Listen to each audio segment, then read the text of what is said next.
Halo, selamat datang. Hari ini kita akan coba bedah bareng argumen-argumen yang disajikan dalam sebuah teks mengenai asal-usul ilahi Al-Quran. Nah, sumber materi yang jadi acuan kita ini langsung dibuka dengan satu pertanyaan sentral yang ya cukup menantang. Dan pertanyaan inilah yang akan jadi kerangka untuk seluruh pembahasan kita kali ini. Untuk menjawab pertanyaan tadi, sumber ini menyusun argumennya langkah demi langkah, secara kumulatif. Kita akan bahas 6 pilar utamanya satu persatu. Oke, mari kita mulai dari yang pertama ya. Jadi teks ini ngajak kita buat menganalisis bukti-bukti, baik yang mendukung maupun yang menentang, gagasan bahwa Al-Quran itu adalah karangan manusia.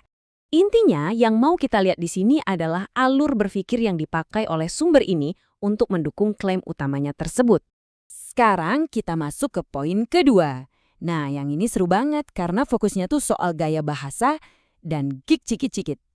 Begini, sumber ini menunjukkan adanya perbedaan yang sangat tajam. Di satu sisi, ada ucapan pribadi Nabi yang tercatat, yang kita kenal sebagai hadis. Gaya bahasanya terasa sangat manusiawi, rendah hati. Di sisi lain, ada Al-Quran, yang bahasanya terasa agung dan penuh kuasa. Jadi, argumennya adalah, gimana mungkin satu orang yang sama bisa menghasilkan dua gaya penulisan yang beda banget kayak gini? Hal ini membuat gagasan kepengarangan tunggal dianggap nggak masuk akal. Oke, kita lanjut ke bukti berikutnya. Kali ini kita ngomongin soal pengetahuan tentang masa depan. Informasi yang menurut sumber ini ya, mustahil banget bisa diketahui oleh orang pada zaman itu. Contoh spesifik yang diangkat adalah nubuat soal hasil perang antara Romawi dan Persia. Waktu wahyu ini turun, kekaisaran Romawi itu lagi kalah telak. Tapi, Al-Quran justru meramalkan kalau mereka akan menang lagi dalam beberapa tahun. Dan ternyata itu beneran terjadi. Nah, inilah yang diajukan sebagai bukti adanya pengetahuan yang melampaui kapasitas manusia biasa. Sekarang kita pindah ke argumen ilmiah.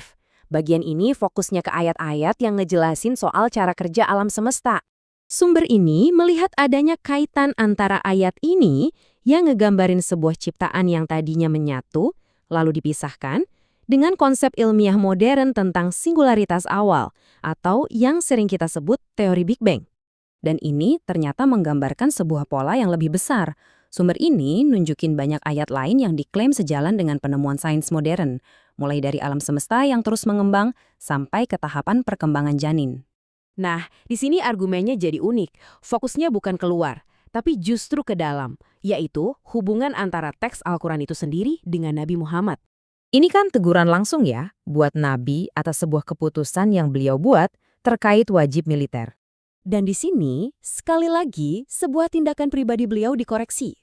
Nah, sumber ini lalu mengajukan pertanyaan, kalau memang ini tulisan beliau sendiri, apa mungkin seorang penulis sengaja memasukkan kritik setajam ini terhadap dirinya di dalam kitab suci yang dia tulis? Dan ini dia, kita sampai di argumen terakhir puncaknya yang disajikan dalam materi sumber ini, yaitu soal keindahan sastra Al-Quran.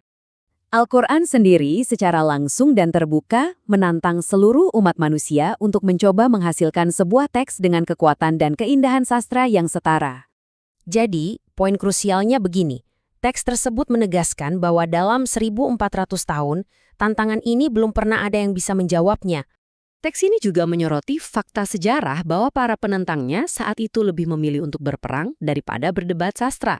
Ini disajikan sebagai bukti tidak langsung yang kuat akan status sastra Al-Quran yang unik.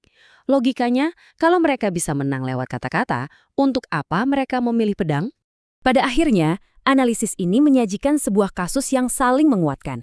Semua argumen, mulai dari linguistik, kenabian, ilmiah, kritik internal sampai sastra, dirangkai menjadi satu, lalu membiarkan kita sebagai pembaca untuk menimbang buktinya dan merenungkan pertanyaan terakhir yang provokatif ini.